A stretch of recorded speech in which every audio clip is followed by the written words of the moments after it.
One must be wounded to become a healer. Many people, however, experience suffering and do not become healers. Practically everyone could become a healer if it depended only on the experience of suffering. It is only by overcoming suffering and having been wounded that one may become a healer. We have to follow the way of our psychological maturation to discover the reason for our suffering, because the reason is something unique in each individual.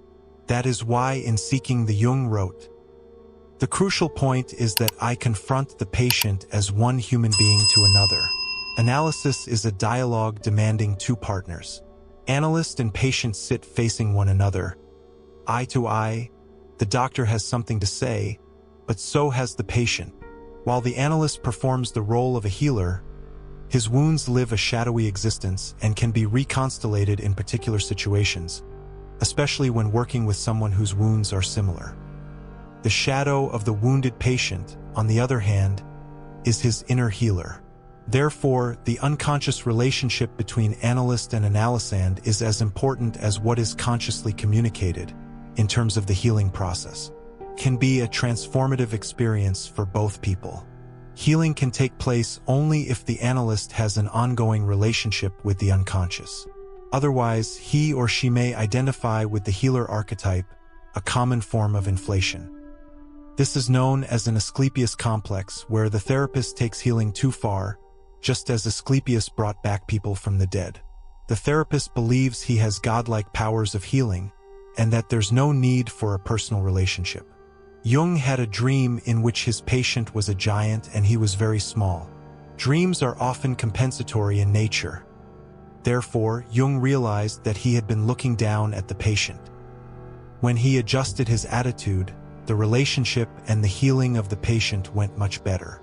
Jung always told his students that they must at all times keep watch over themselves, over the way they are reacting to their patient, and to be aware of not projecting their wounds on the wounded patient. Depth psychology is a dangerous profession, since the analyst is forever prone to being infected by the other's wounds, or having his or her wounds reopened. Jung viewed psychological conflicts or emotional wounding not necessarily as a disease, but as an initiation into a process that opens us up to the unconscious. The archetype of the wounded healer is constellated through our wounds.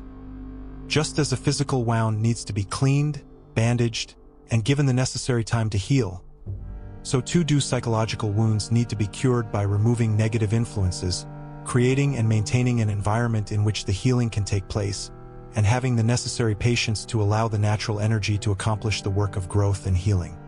The event of our wounding sends us on a journey in search of ourselves. It is a numinous event. Through our cracks is where the light comes in. Our fragmented self is the doorway into the transpersonal and archetypal realm, the master pattern and ultimate guide in our lives, to the infinite wisdom of the self.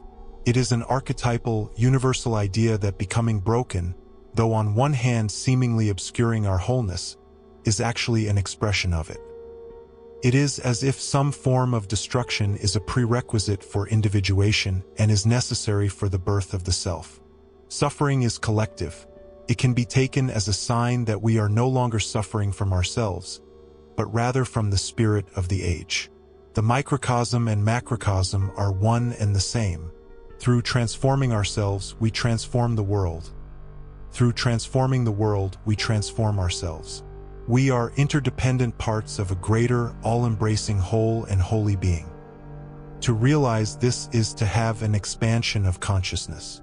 The archetype of the wounded healer symbolizes a type of consciousness that can hold the seemingly mutually exclusive and contradictory opposites of being consciously aware of both our woundedness and our wholeness at one and the same time. The greatest and most important problems of life are all, in a certain sense, insoluble. They can never be solved, but only outgrown.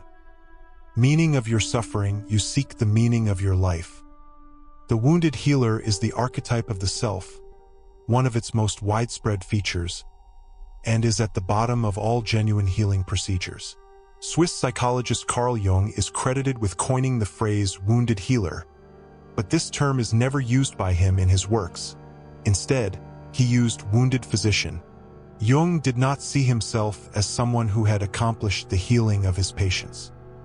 The healing is an individual affair which must emerge from the patient's own psyche in order for there to be a resolution to the problem, which is precisely what the term individuation implies. The cure ought to grow naturally out of the wounded individual. One must find the light that is hidden within the darkness. As long as we feel victimized, bitter, and resentful towards our wound, and seek to escape from suffering it, we remain inescapably bound to it.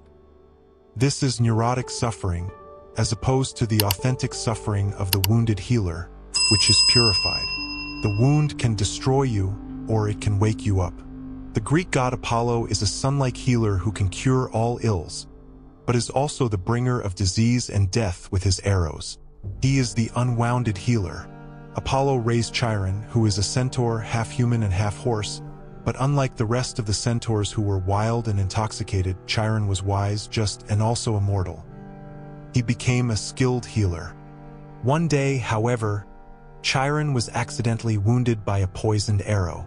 But despite being skilled in healing the wounds of others, he was unable to heal his own wound. He suffered excruciating pain for the rest of his life. It was because of his grievous wound that Chiron became known as a legendary healer in ancient Greece. The secret of healing is inside the wound, which contains the medicine. True health comes from acceptance of our wounds. Chiron's nobility is further reflected in the story of his death. He exchanged his immortality for the life of Prometheus, who had been punished by the gods for stealing fire and giving it to mankind. That is, gave us consciousness, freeing us from being unconscious puppets of the gods. Consciousness is deeply traumatic, but it is also the greatest gift we have been given.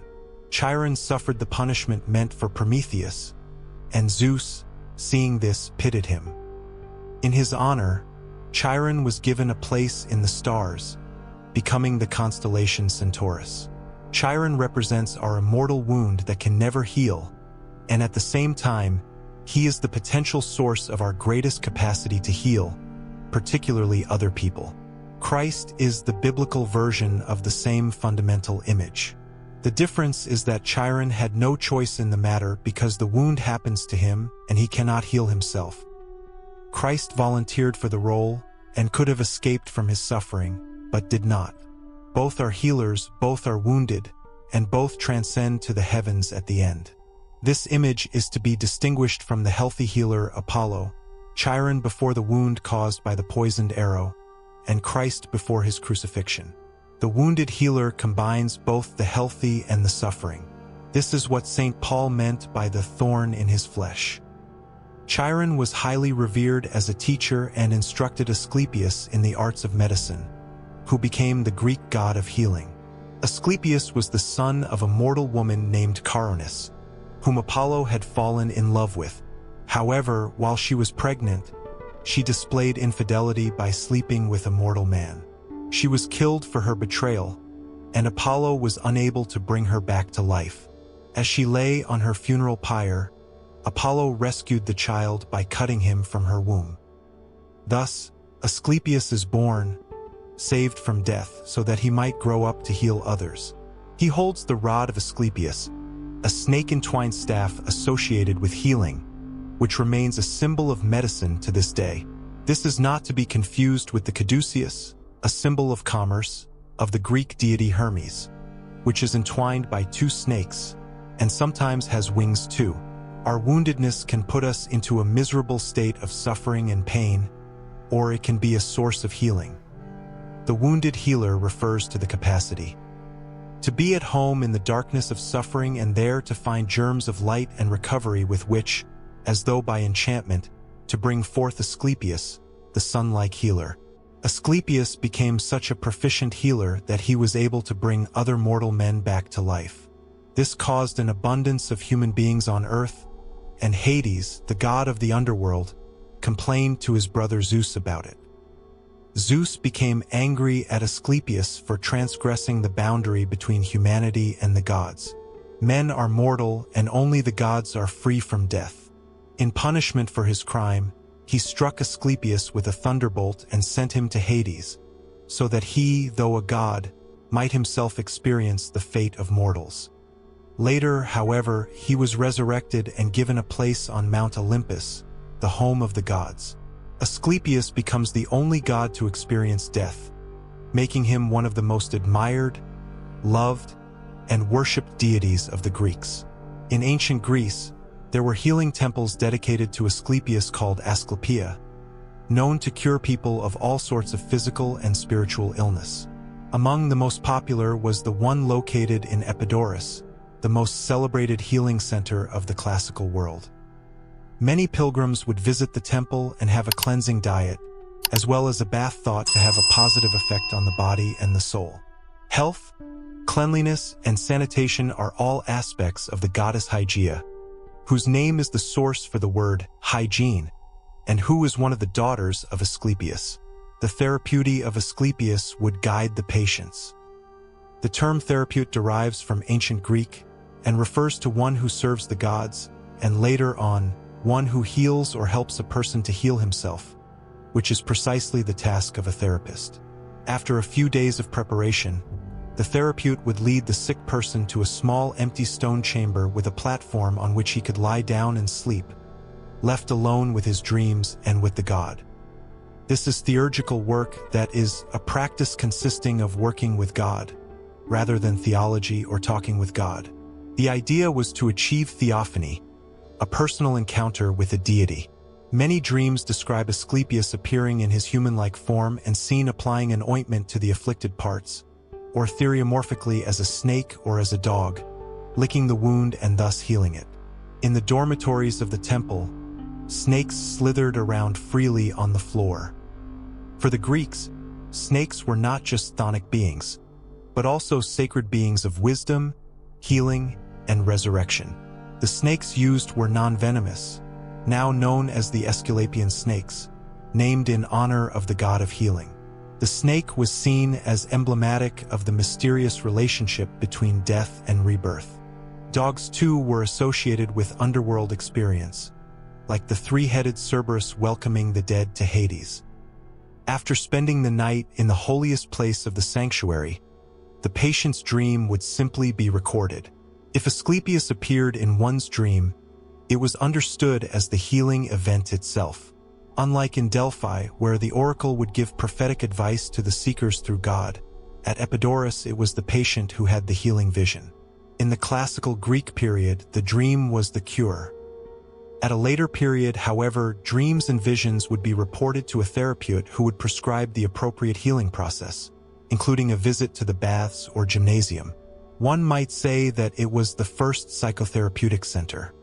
The final rituals consisted of a paean, a song of praise to the god in gratitude for what he had given to the patient, and finally there would be a sacrifice of a rooster as a token that daylight has overcome the dark, health has overcome sickness. These methods were known to be highly effective, as is evident by numerous written accounts by patients attesting to their healing and providing detailed accounts of their cure. This ties in with Socrates' enigmatic last words when he decided to take his own life by drinking hemlock. Crito, we owe a cock to Asclepius. Pay it and do not neglect it. Socrates invokes the only god known to revive the dead, thanking him for healing him of the sickness of life by the cure of death. Socrates lives right into his death. The healing of Asclepius provides a respite to those who are not yet ready for death. He gives time for us to attend to the health of our souls and to prepare for the inevitability that lies ahead. Death is the great equalizer. Asclepius does not promise that there won't be death. The point of healing is to give one time to prepare for death. There was a crown on the colossal head of Asclepius. A golden wreath always represents rays and symbolizes the sunlight.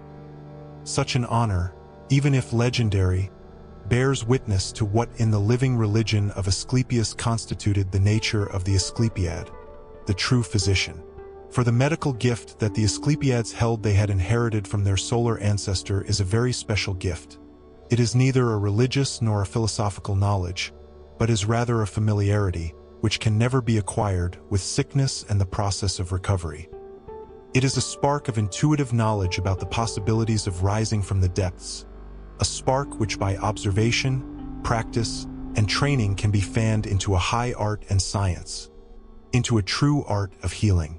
Illness and healing are not opposites, but rather inseparable aspects of a deeper process that is being revealed through their interplay. The sun-like healer symbolizes that, just like the self-generating light of the sun, the ultimate source of our healing is to be found within ourselves. For Friedrich Nietzsche, a natural death is not to be mourned, but celebrated. He writes, "Many die too late and some die too early. The doctrine still sounds strange. Die at the right time. To be sure, how could the person who never lives at the right time ever die at the right time? Would that he were never born. Thus I advise the superfluous. Everyone regards dying as important, but death is not yet a festival. As of yet, people have not learned how to consecrate the most beautiful festivals. I show you the consummating death that becomes a goad and a promise to the living. The consummated one dies his death, victorious, surrounded by those who hope and promise. Thus one should learn to die, and there should be no festival where such a dying person does not swear oaths to the living." The Greeks believed that old age was not a life stage but a stage of transition between life and death. For Jung, it is part of the second half of life and is psychologically as important as birth. The denial of death only leads to further neurosis. Death is inevitable, and to fight against it is to fight against life itself. Just as a young person needs to learn to live, an old person has to come to terms with death. And for that, one must have a personal myth which is created by observing our inner life through dreams, active imagination, intuitions, and synchronicities. Jung writes, "Death is an important interest, especially to an aging person. A categorical question is being put to him, and he is under an obligation to answer it. To this end, he ought to have a myth about death, for reason shows him nothing but the dark pit into which he is descending.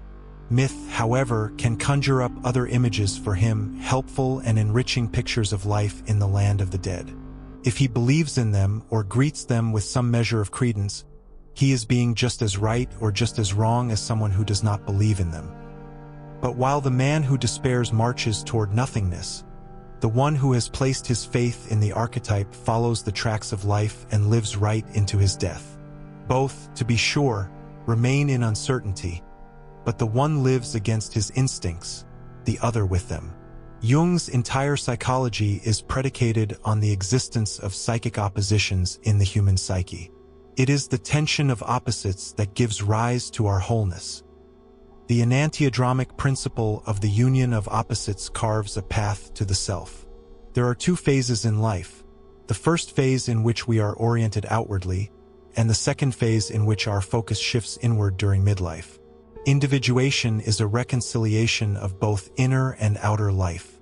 The actual processes of individuation, the conscious coming to terms with one's own inner center, psychic nucleus or self, generally begins with a wounding of the personality and the suffering that accompanies it. This initial shock amounts to a sort of call, although it is not often recognized as such. We need to learn from our own experiences of being wounded to release ourselves from what may be the most serious illness of all, the fantasy of a health without wounds, a life without death. Those with a healing career end up profoundly wounded or even die, as is shown in the stories of Chiron, Asclepius, and Christ. It is a given that if one enters into the role of healer, at some point one will be severely wounded. To become individuated is no easy task.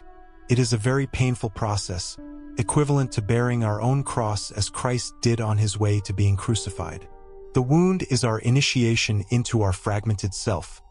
It is the call to adventure that begins the hero's journey. The hero's main feat is to overcome the monster of darkness. It is the long-hoped-for and expected triumph of consciousness over the unconscious.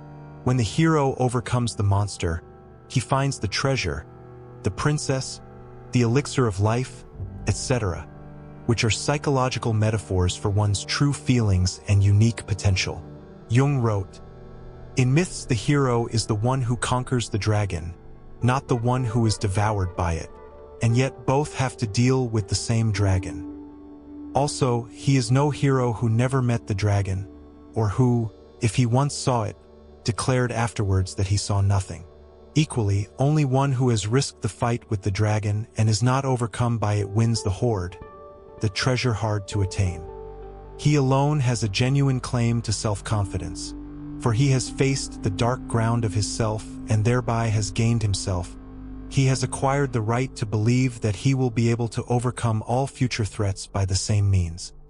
The mythologist Joseph Campbell expanded on Jung's ideas with his popular conception of the hero's journey, which is not just a story but a deeply embedded myth that explains the human condition. The call to adventure occurs when we are separated from our ordinary world of comfort and must tread into unknown and dangerous territory, and that causes anxiety. This often leads to refusal, which slowly deteriorates one's life and relationships. There comes a point where the wounds become too much to bear, and one must tend to them. Going through our wound is a genuine death experience, as our old self dies in the process, while a new, more expansive and empowered self is born. In his book The Sacred and the Profane, The Nature of Religion, Romanian historian of religion Mircea Eliade describes the sacred and the profane as two existential situations assumed by mankind throughout history. From the perspective of religious thought, the manifestation of the sacred hierophany is what gives meaning, structure, and orientation to the world.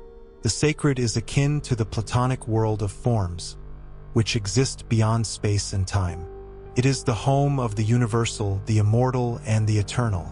The profane, on the other hand, contains everything concrete, mortal, and temporal. Since it is a place of constant becoming, it is a place of decay and death.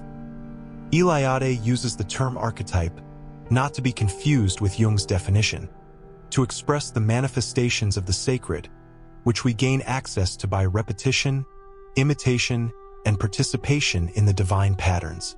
Religious behavior does not only commemorate, but also participates in sacred events. Our ancestors interacted with the sacred, because without it, man is nothing but dust and ashes. However, the sacred also produces a feeling of terror before its awe-inspiring mystery, mysterium tremendum, and religious fear before the fascinating mystery, mysterium fascinans, in which perfect fullness of being flowers. These are all numinous experiences, induced by the revelation of the divine. To whatever degree he may have desacralized the world, the man who has made his choice in favor of a profane life never succeeds in completely doing away with his religious behavior.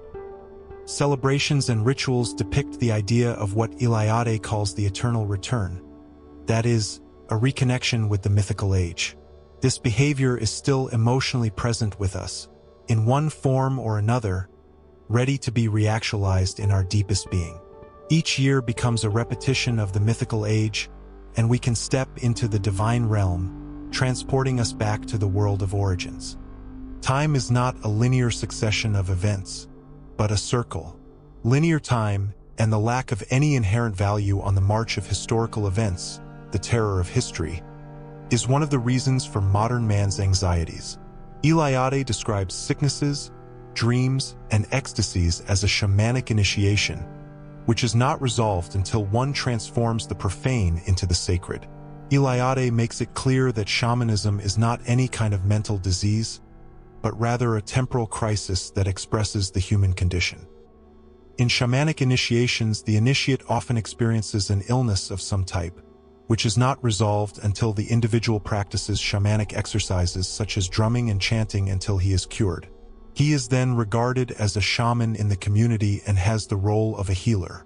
The primitive magician, the medicine man or shaman, is not only a sick man, he is above all a sick man who has been cured, who has succeeded in curing himself. Accounts of the shaman's inner journey of turmoil and distress, expressed through the ecstatic action of trance, reveal the venerated images of the awakened psyche, living symbols that encompass the wider human experience. Through creative expression, the human condition is elevated, mythologized, and, at last, collectively understood. The lifeway of the shaman is nearly as old as human consciousness itself, predating the earliest recorded civilizations by thousands of years. A common thread seems to connect all shamans across the planet. An awakening to other orders of reality, the experience of ecstasy, and an opening up of visionary realms.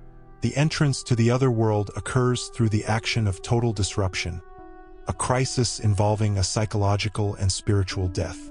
There are many similarities between these archaic rituals and the experience people undergo in psychotherapy. Often people embark on a helping profession because they want to address their personal wounds. Dysfunctional childhood, abuse, inferiority complex, etc., in order to heal themselves and help others with their own healing processes. Psychologically, we all have a compensatory function in our lives. A person who has a lack of self-worth may appear outwardly to be very confident. A person who thinks he is not smart may spend a long time reading books and acquiring a vast wealth of knowledge, and at every opportunity, expresses this knowledge to others. Our feelings of inferiority are part of the shadow, and the persona, our social mask which we present to others, is our compensation for what is lying in our shadow. An overcompensation can cause someone to act in complete opposition to what he feels emotionally, and thus he conceals his true self.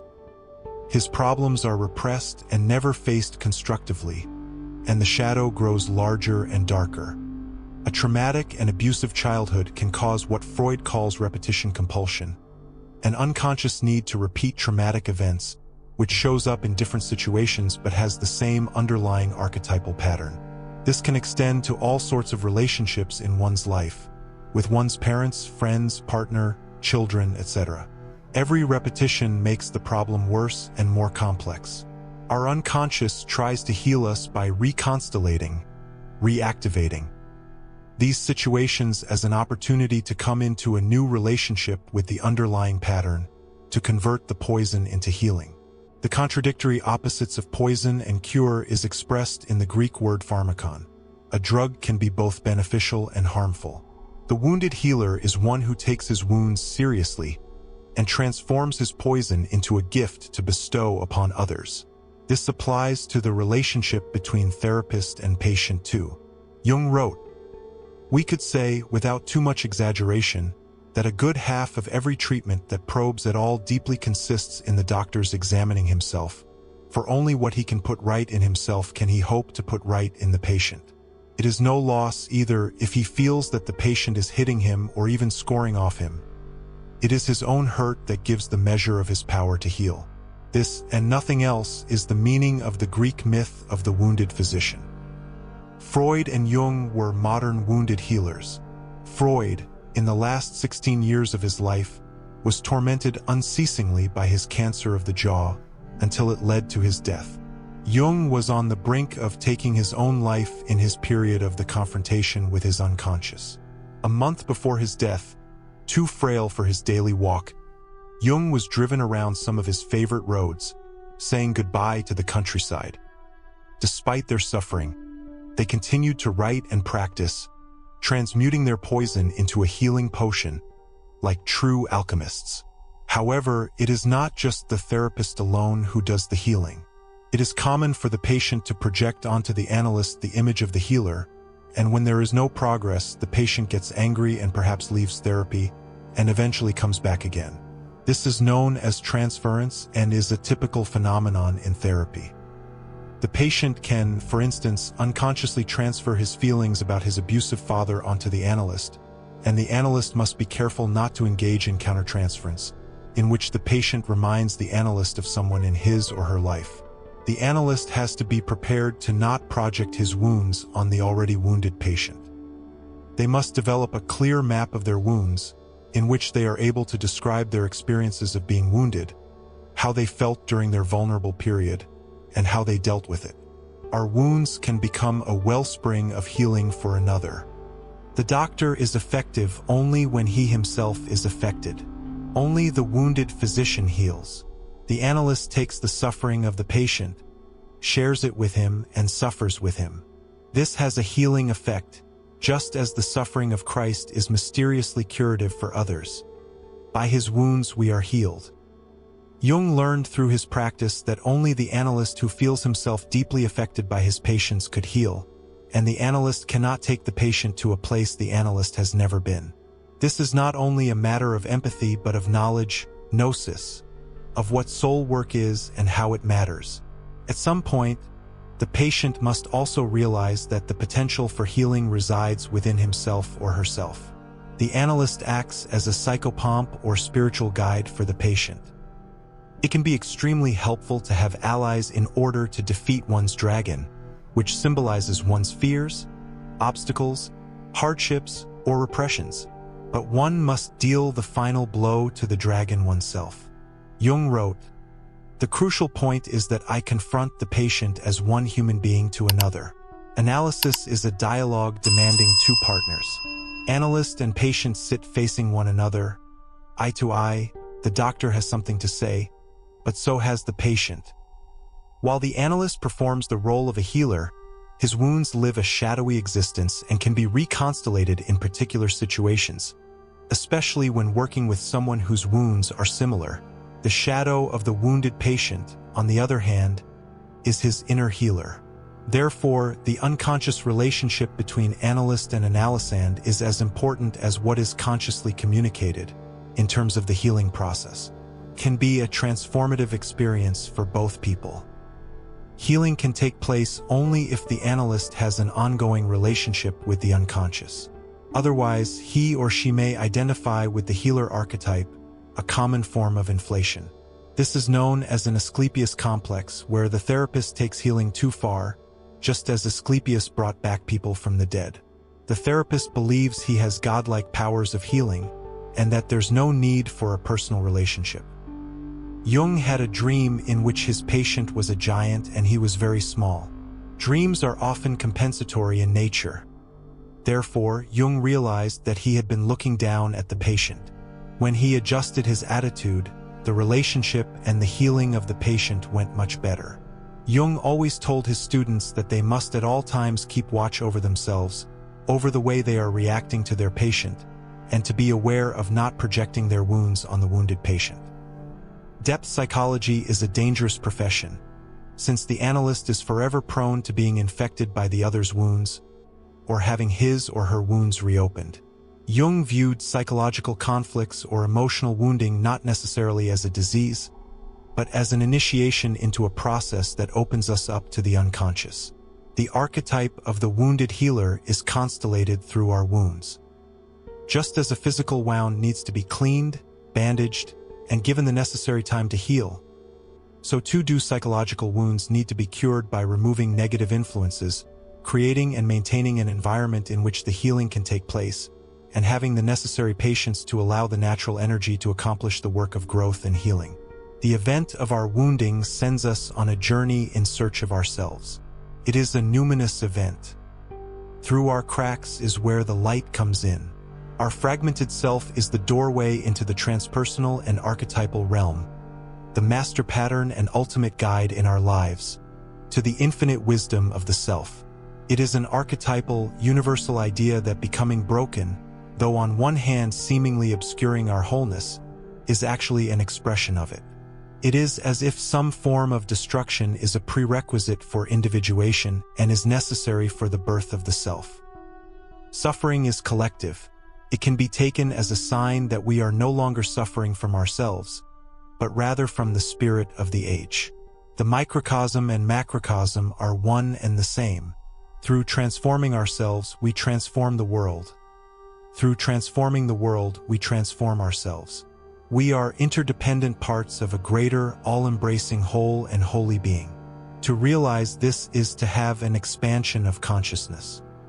The archetype of the wounded healer symbolizes a type of consciousness that can hold the seemingly mutually exclusive and contradictory opposites of being consciously aware of both our woundedness and our wholeness at one and the same time.